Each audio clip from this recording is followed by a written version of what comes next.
معتبر علماء کرام، معزز سامعین، السلام علیکم ورحمۃ اللہ وبرکاتہ۔ الحمدللہ نحمده ونستعینه ونستغفره ونؤمن به ونتوکل علیہ ونعوذ باللہ من شرور انفسنا ومن سیئات اعمالنا، من يهده الله فلا مضل له ومن يضلل فلا هادي له، ونشهد ان لا اله الا الله وحده لا شريك له، ونشهد ان سيدنا محمدا عبده ورسوله، اما بعد فاعوذ بالله من الشيطان الرجيم، بسم الله الرحمن الرحيم۔ قال الله تعالى في الكلام المجيد والفرقان الحميد، يا أيها الذين آمنوا اتقوا الله حق تقاته ولا تموتن إلا وأنتم مسلمون، صدق الله العظيم وصدق رسوله النبي الأمين المتين المعين الكريم، ونحن على ذلك من الشاهدين والشاكرين، والحمد لله رب العالمين۔ معزز و محترم حاضرین مجلس، ابھی میں نے قرآن مقدس سے مشہور و معروف آیت کریمہ آپ کے مابین تلاوت کرنے کا شرف حاصل کیا ہے۔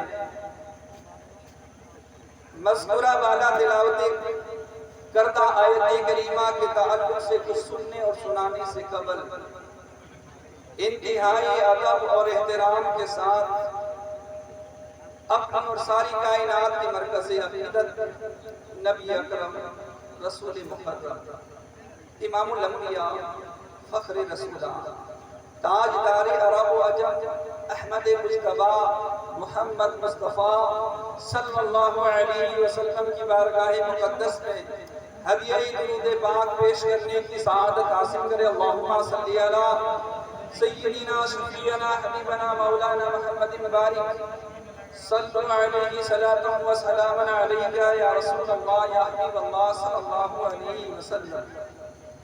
آج کا یہ پروگرام ایصال ثواب کے غرض اور غایت سے انعقاد کیا گیا ہے۔ اس پروگرام میں علماء کرام کی ایک جماعت موجود ہے۔ جلسے کی صدارت خادم قوم و ملت حضرت حافظ وقاری یعقوب رضا صاحب ہیں، اور اس علاقے میں ہماری جو تحقیق ہے کہ سب سے اوپر رسیدہ، اور ہم تو کہتے ہیں کہ اس علاقے کے لیے بزرگ شخصیت یہی ہے۔ اللہ تعالیٰ رزق میں، علم میں، عمل میں بے پناہ برکتیں عطا فرمائے، اور یہ جب ہوتے ہیں تو سینہ فخر سے جوڑا بھی ہوتا ہے، اور ان کو دیکھ کر کے میں بولنے کی کوشش کرتا ہوں۔ اللہ تعالیٰ ان کی عمر میں، رزق میں، علم میں، عمل میں بے پناہ برکتیں عطا فرمائے۔ مداح نبی واشف شاہی بلبل باغ مدینہ حضرت مولانا معراج رضا صاحب پڑھ رہے تھے تو ایسا لگ رہا تھا، ہمیں جو محسوس ہو رہا تھا کہ یوپی سے تعلق رکھنے والے محمد علی فیضی پڑھ رہے ہیں۔ آپ کی سماعت بہرحال جو ہو، اسٹیج پہ جلوہ بار نقیب اہل سنت منبع اخلاص و وفا حضرت حافظ وقاری عبدالکبیر صاحب جن کی نقابت آپ سماعت کریں گے، اور نقیب اہل سنت حضرت مولانا عبدالرزاق صاحب جن کی نقابت سے آپ اپنے آپ کو محسوس کر رہے تھے۔ اور ابھی بلبل باغ مدینہ محترم فرید رضا صاحب سے آپ بڑی خوبصورت لب و لہجہ میں نعت کے اشعار سماعت کریں گے۔ اللہ کی بارگاہ میں دعا کرتے کہ مولا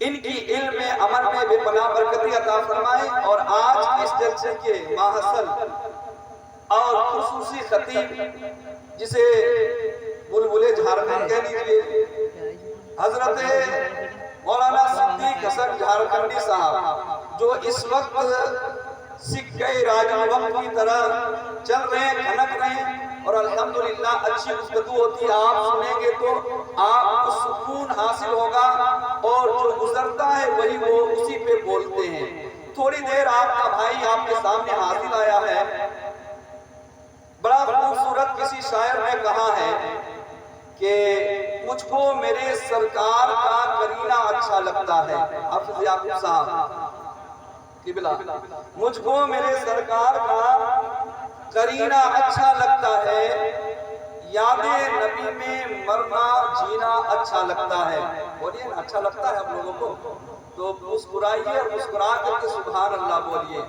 میں نے ایک کتاب میں پڑھا تھا آپ کبیر صاحب کی کہ کبھی کبھی انسان کو جنگلوں میں سبحان اللہ بولنا چاہیے، کہا جنگلوں میں سبحان اللہ بولنا چاہیے۔ میں نے پڑھا تو بات سمجھ میں نہیں آئی کہ یا اللہ جنگل میں سننے والا کون ہوگا، یا سبحان اللہ بولا جائے کون سنے گا؟ تو حافظ یعقوب صاحب جیسے ایک میرے استاد تھے، میں نے ان کی بارگاہ میں ثانوی ادب طے کیا اور کہا حضور والا بات سمجھ میں نہیں آتی ہے کہ جنگل میں سبحان اللہ کہنے کا مطلب اور منشا کیا ہے؟ تو انہوں نے کہا بیٹا سن، یہ زمین جو ہے، یہ شجر و حجر جو ہے، یہ دنیا کی ہر چیز جو ہے، کل قیامت کے دن اللہ تعالیٰ انہیں قوت گویائی عطا فرمائے گا۔ کیا؟ بولیے نا، بولیے تھوڑا مسکرا کر کے سبحان اللہ، بولنے کی طاقت اللہ تبارک و تعالیٰ دے گا۔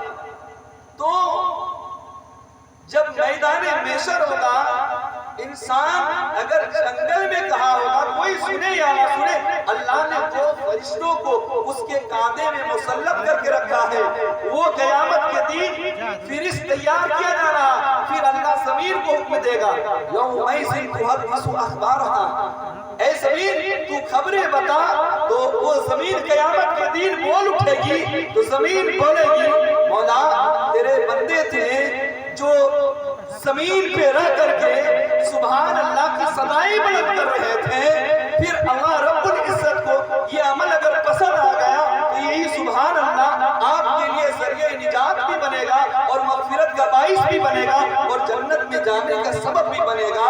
تو شاعر کہتا ہے، اپنی تخیلات کو پیش کرتا ہے اور کہتا ہے مجھ کو میرے سرکار کا کرینہ اچھا لگتا ہے، یاد نبی میں مرنا جینا اچھا لگتا ہے، اور جس نے بھی دیکھا شہر مدینہ یہی کہتا ہے سب شہروں سے اچھا شہر مدینہ لگتا ہے، سب شہروں سے اچھا شہر مدینہ لگتا ہے۔ اللہ آپ کی مقدر میں خانہ کعبہ مدینہ شریف کی حاضری نصیب فرمائے، بولیے نا آمین۔ اللہ آپ کی مقدر میں خانہ کعبہ مدینہ شریف کی حاضری نصیب فرمائے۔ مجھ کو میرے سرکار کا کرینہ اچھا لگتا ہے، یاد نبی میں مرنا جینا اچھا لگتا ہے، جس نے بھی دیکھا شہر مدینہ یہی کہتا ہے سب شہروں سے اچھا شہر مدینہ لگتا ہے۔ شاید قلم اٹھایا، عشق کے دنیا میں غوطہ سن ہوا، صفحے کرتاس میں اپنے قلم کے نوک کو رکھا، پھر اپنے انگلیوں کو جنبش کیا، اور پھر اپنی دل کی آواز کو لوگوں تک پہنچانے کی یوں کوشش کی ہے۔ شاعر نے تڑپ کر کے لکھا اور کہا کیا جانتے ہیں؟ شاعر کہتا ہے مجھ کو میرے سرکار کا کرینہ اچھا لگتا ہے، مشک و عنبر عطر کی خوشبو اچھی ہے لیکن، مشک و عنبر عطر کی خوشبو اچھی ہے لیکن، مجھ کو تو میرے سرکار کا پسینہ اچھا لگتا ہے، مجھ کو تو میرے سرکار کا پسینہ اچھا لگتا ہے۔ اور کسی شاعر نے بڑا خوبصورت لکھا ہے، وہ کوئی اور ہوگا جو اپنا ایمان دے دے گا، وہ کوئی اور ہوگا جو اپنا ایمان دے دے گا، نبی کے چاہنے والا نبی کے نام پہ اپنی جان دے دے گا۔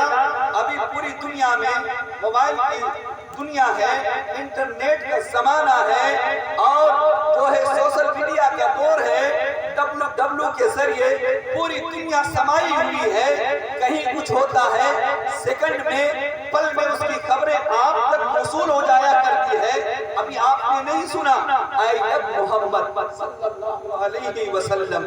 پورے نوجوانوں کے اندر ایک کھلبلی سی مچ گئی ہے.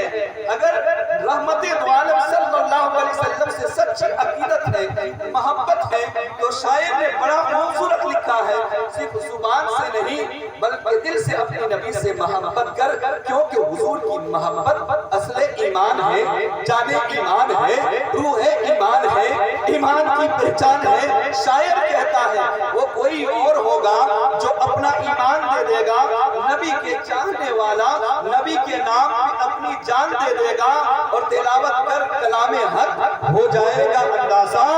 محمد کون ہے اس کا پتہ قرآن دے دے گا, محمد کون ہے اس کا پتہ قرآن دے دے گا. میں نے جس آیت کو آپ کے درمیان تلاوت کرنے کا شرف حاصل کیا ہے, میں چاہتا ہوں کچھ اچھی باتیں, کچھ نصیحت آموز باتیں آپ تک پہنچانے کی کوشش کروں گا. اللہ قرآن کے اندر ارشاد فرماتا ہے, اے سنی مسلمانوں, اللہ رب العزت قرآن مقدس میں ارشاد فرماتا ہے, یا ایھا الذین آمنوا اتقوا اللہ حق تقاتہ ولا تموتن الا وانتم مسلمون. اللہ قرآن میں ارشاد فرماتا ہے, اے ایمان والو, اللہ سے ڈرو حق تقاتہ, جیسا کہ اللہ سے ڈرنے کا حق ہے. نہ مرو مگر مسلمان ہو کر کے مرو, صاحب ایمان ہو کر کے مرو. میں پوچھنا چاہتا ہوں, کیا ہمیں موت یاد نہیں آتے ہیں؟ آج سے 40 دن قبل مرحوم جو ہے عبدالحمید صاحب آپ کے مابین رہا کرتے تھے, آپ سے ہم کلام ہوا کرتے تھے, آپ سے باتیں کرا کیا کرتے تھے. آج اس دنیا کو چل چھوڑ کر کے چلے گئے. کیا ساتھ لے کر کے گئے؟ کیا زمین اس کے ساتھ ہے؟ کیا جائیداد اس کے ساتھ ہے؟ کیا ان کی جو ہے جمع پونجی ان کے ساتھ ہے؟ نہیں نہیں, بلکہ انہوں نے اگر ایک مرتبہ سبحان اللہ پڑھا ہوگا وہی اس کے ساتھ ہے. آئیے بڑی پیاری بات میں آپ تک پہنچانے کی کوشش کر رہا ہوں. اللہ کے نبی حضرت سلیمان علیہ السلام ایک مرتبہ اپنے تخت شاہی پہ سوار ہو کر کے پوری دنیا کا معائنہ کر رہے تھے. آپ کے دائیں بائیں انسان اور جنات ہیں, سروں پہ پرندے سایہ کر کے رکھے ہیں. یہ کیفیت کو, یہ منظر کو دیکھنے کے بعد جو ہے بنی اسرائیل کے ایک عابد نے کہا, اے اللہ کے نبی سلیمان علیہ السلام, اللہ نے آپ کو ملک عظیم عطا کیا ہے, اللہ نے آپ کو تخت شاہی عطا کیا ہے, اللہ نے آپ کو بڑے مقام دیا ہے. سنو سنی مسلمانوں, چاہتا بعد میں عظمت والدین میں آنے والے مسلمانوں, اللہ کا نبی ہے, حضرت سلیمان علیہ السلام ہے. کیا جواب دیتے؟ ہم ہوتے خوش ہو جاتے. تخت شاہی کی ذکر ہے, مرتبے کی ذکر ہے, مقام کا ذکر کیا ہے, لیکن حضرت سلیمان علیہ السلام فرماتے ہیں, اے بنی اسرائیل کی عابد سنو سنو, یہ تخت ہے, یہ مقام ہے, یہ مرتبے ہیں, یہ شہرتیں ہیں, ایک دن یہ فنا ہونے والی ہے, یہ تخت ختم ہونے والی ہے, یہ عمر سائل ہونے والی ہے. میری یہ تخت شاہی جو ہے بندے مومن کی نامہ اعمال میں اگر ایک بار سبحان اللہ کی تسبیح بات ہے تو یہ میرے تخت اور میرے سلطنت سے بڑھ کر کے ہے, کیونکہ یہ ساری چیزیں ختم ہونے والی ہے, لیکن نیکیاں پرسرات میں میرے ساتھ ہے, نیکیاں قبر میں میرے ساتھ ہے, یہی نیکیاں ہمیں جنت میں لے جانے کی سبب ہے. اس لیے میں کہتا ہوں کہ اللہ سے ڈرتے رہو, رب کا شکر ادا کرتے رہو, سبحان اللہ بولتے رہو, تاکہ یہ عمل آپ کو جہنم سے دور کر دے, جنت میں لے جانے کا سبب بن جائے. اپنے آپ کو مسیح سے قریب کر لو, دین سے قریب کر لو, اور جب دین سے قریب ہو جاؤ گے تو پھر تمہارا رشتہ اپنے رب سے قریب ہو جائے گا, مضبوط ہو جائے گا. کی محمد سے وفا تو نے تو ہم تیرے ہیں, یہ جہاں چیز کیا لوہو قلم تیرے ہیں. محمد کی محبت دین حق کی شرط اول ہے. روح خداوندی کتنا ہے ہمارے اندر. رات کے تاریکیوں میں انسان گناہ کر رہا ہے, لوگوں سے دور ہو کر کے گناہ کر رہا ہے, آبادیوں سے دور جا کر کے گناہ کر رہا ہے. یاد رکھو پیارے مسلمانوں, کوئی دیکھے یا نہ دیکھے, رب ذوالجلال تمہیں دیکھ رہا ہے. تمہارے کاندھوں میں 2 فرشتوں کو مسلط کر رکھا ہے, تمہاری حرکات و سکنات کو لکھا جا رہا ہے. قیامت کے دن یہی تمہارے نامہ اعمال کا شکل اختیار کر دیا جائے گا. ہمارے پاس کتنی نیکیاں ہیں, ہم کتنے نماز پڑھتے ہیں, کتنے روزے رکھتے ہیں, کتنے زکات دیتے ہیں, کتنے حج کرتے ہیں. میں آپ سے پوچھنا چاہتا ہوں, آؤ